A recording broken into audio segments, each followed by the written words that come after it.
teröristlerin tepesindeyiz. La confirmation par le président turc de l'imminence du lancement d'une offensive terrestre sur le nord de la Syrie et de l'Irak marque l'ouverture d'un nouveau cycle politique dans cette région. Les réactions se multiplient face à la prise d'initiative exprimée par Ankara.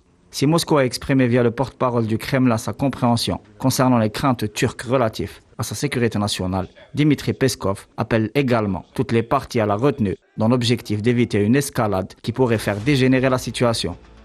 Le Kremlin a également argué que l'opération pourrait avoir des effets antagoniques aux objectifs initiaux, en complexifiant la donne sécuritaire déjà très fragilisée dans la région. Le porte-parole de la diplomatie américaine a pour sa part exprimé l'opposition de Washington à toute action militaire pouvant menacer la stabilité en Syrie. Dans ce sillage, une friction diplomatique oppose Ankara et Washington concernant notamment le soutien de cette dernière aux forces de la Syrie démocratique, considérées comme groupe terroriste par la Turquie. Les tensions sont montées d'un cran depuis le tragique attentat perpétré récemment à Istanbul et imputé aux forces kurdes de la Syrie démocratique. Les raids aériens turcs ont ciblé depuis dimanche plusieurs positions dans les régions de Qamishli, Kobani Ain al-Arab, Haleb, Hasaka ou encore Deir ez-Zor. Plusieurs bombardements ont eu lieu à proximité de bases militaires américaines et russes localisées en Syrie.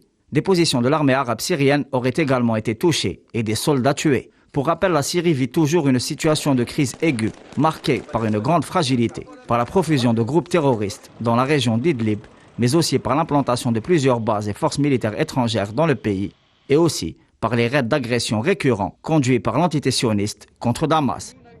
Il est aussi à mentionner que plus de 4 millions de réfugiés syriens vivent dans des camps dans le sud de la Turquie depuis plus de 10 ans, dans ce qui est clairement une des plus grandes crises humanitaires contemporaines. L'offensive turque se déroule dans un contexte international marqué par des tensions, à l'intensité rarement égalée, dans plusieurs zones, principalement liées à la guerre en Ukraine, qui ne finit pas de monter en gravité. À ce propos, la Turquie paraît être l'acteur le mieux placé pour une médiation nécessaire et salutaire en vue de faire baisser l'escalade et éviter des conséquences dramatiques pour le monde.